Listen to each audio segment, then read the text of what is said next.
Hello, heathens. I'm doing a quickie today. So, are you looking for some last minute reads that you can read over Halloween? Something fun, maybe not a little too spooky, but just like a fun read. I have got 4 recs here that I would absolutely recommend for Halloween evening or Halloween weekend to read.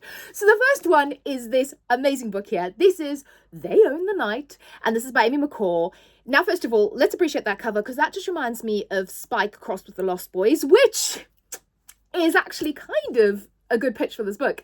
So the dedication in the front here that Amy McCall did was to all of the people that kind of loved Interview with the Vampire, grew up with Buffy, loved the Lost Boys, loved the Vampire Diaries, and it's like, oh, yes, all of those things.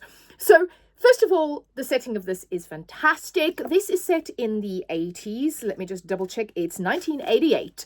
And you have 2 siblings. They are going to university. They've just started at university. And they've got a bit of trauma in their childhood. So their father was put into jail for being a serial. Now, at university, Mia, I believe, is our lady. Yep, Mia. She has a pirate radio station where she talks about. She kind of calls herself Camilla, the daughter of a serial, and she kind of talks about true life, true crime cases. And we open up this book where she's actually being interviewed by the Edinburgh police. Now, a few things about this. It's set in Edinburgh, which is just always perfect for any kind of spooky book. And they are asking her about her podcast, and you almost kind of learn the story backwards, which I really, really liked, because you hear or see, because you're reading it, excerpts from her podcast, and you realize that people are being unalived in Edinburgh on the campus in the same way that her father did it. So we're trying to work out what is going on here. And then you've got the second storyline. Her brother Johnny, he is an aspiring writer, a music journalist, and he's been hired to go and interview this reclusive music star. He has to sign an NDA, can't tell anybody where he's going, and he arrives in this gorgeous gothic mansion out in the middle of nowhere to interview this guy. And this guy's name is Vlad and the Vamps.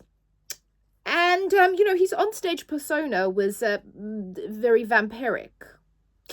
So you'll see how all of those stories come together. This was so much fun. This is a fun, slashery, vampiric ode to the 1980s, ode to Buffy, ode to the Lost Boys. If you loved any of that media, I would hugely recommend this book. I think it's absolutely amazing. It had me laughing.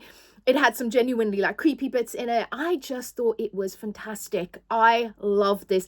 This is a 4.5-star read for me. Absolutely. Maybe if I'm in a good mood, 5-star read. This really was a great book. Then something for my dark romance girlies. Okay, if you want a bit of the spice with your Halloween loveliness, can I recommend Hollow by Karina Halley? Karina, it is. I was going to call her Katrina there for a second. Karina Halley. Now, Karina Halley, I make no secret of this, is one of my favorite indie dark romance authors specifically, but I just love her books. And this one is a retelling of the Sleepy Hollow legend. But it is set at this, in the town of Sleepy Hollow, but there's a university for witches and witchcraft. And Katerina, his mother, is actually the headmistress of this university, and Katerina has to go there. But you find out in the beginning that she was essentially betrothed to Brom, and when they were kids, they had a night of passionate lovemaking, and then he disappeared. He just went off and left her. So, she's trying to get over that. But now she's 18, she's going to this university, and when she starts, it's all very creepy and it's all very weird, and there seems to be other things going on and reasons why she has to enroll in this university. But she meets the professor, the new professor, Crane, and he's a hottie. And she really likes the new professor. And then, oh my gosh, what happens? Prom comes back. And you've got this love triangle. You've got, like I said, some great spice in this, but you've also got that sort of witchy element. And this is book 1. I have book 2 ready to go because it ends in a place where I'm like, I definitely want to read book 2, but this is super fun. Hugely recommend if you want some spice with your horror. Then, The Possession of Elba Diaz by Isabel Cañas. Now, I I thought I was going to like this book, but man, did I love this book. I love this book so much. I don't know if I can find it, but I literally went out and purchased both. Two more Isabel Cañas books, The Hacienda and The Vampires of El Norte, and I'll be reading those soon. But this one is her latest release, and this is about Elba. She is... So it's set in Mexico. It's set in the 18 somethings, either the 18 or the 17, something along those lines, back in the day. And at this time, obviously, women were expected to get married, and their marriages were supposed to be advantageous to their family. Now, her father, he is owed a debt by this family that owns silver mines, and silver is very important. I loved all the descriptions of quicksilver and silver, which made me think of the book Quicksilver, and I cannot wait for Brimstone to come out. But I loved all of that talk around the silver mine and the mercury and the chemical bits of that may just be me. I found that really interesting. But Elba realizes that, she's going to be forced kind of into a marriage she probably doesn't want. So she concocts this plan to marry Carlos. Now, Carlos is her childhood friend, and he is also the son of the owner of this silver mine that does actually own money to her family. So she kind of convinces her parents that, they are friends and they really like each other. And she kind of thinks, well, if I have to get with someone, at least he's my friend. And they are betrothed to get married. And then the kind of, essentially like the plague hits the town where they are. So they decide to go off with Carlos and his family to where they've got the silver mine, which is kind of out in the country, to get away from what's happening in the city. But before they leave, she meets Elias. Now, Elias is Carlos's cousin, and he's just come back. Now, he was in prison for apparently unaliving a man.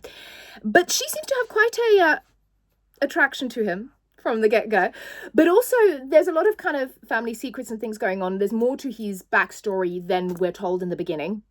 And when they go out to where the silver mine is, Elba, on one of the first few days she's there, she wants a tour of the mine. So she goes down into the mine with Carlos, and then she thinks she hears a baby crying.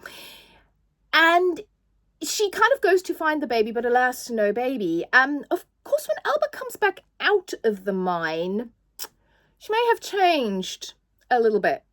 Something's a little off with Elba. And as per title, this was fantastic. You have got an undertone of the romance. You've got this historical fiction element, which I loved. The setting, which I loved, because a lot of, this is very much in the vein of a gothic horror romance. And a lot of those are always set kind of in Northern Europe, pretty much. They're very Eurocentric, and I love the kind of location and the culture around this. And oh my goodness, the build-up is fantastic, and boy, does it pop up in the end. And she's possessed, so how do we get rid of a possession? We perform an exorcism, and it really had me emotional. And this has a very much of a good for her slant in the end as well.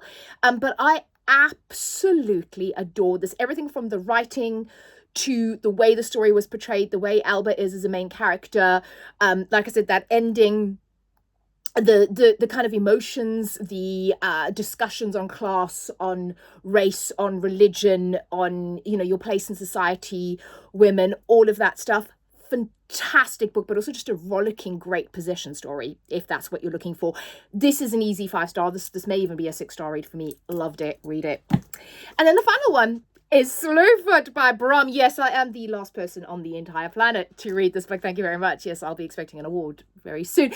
Bram wrote this book. Now, Bram is also an illustrator. The illustrations here. Now, this one probably has the most spooky. That's not even one of the more spookier ones.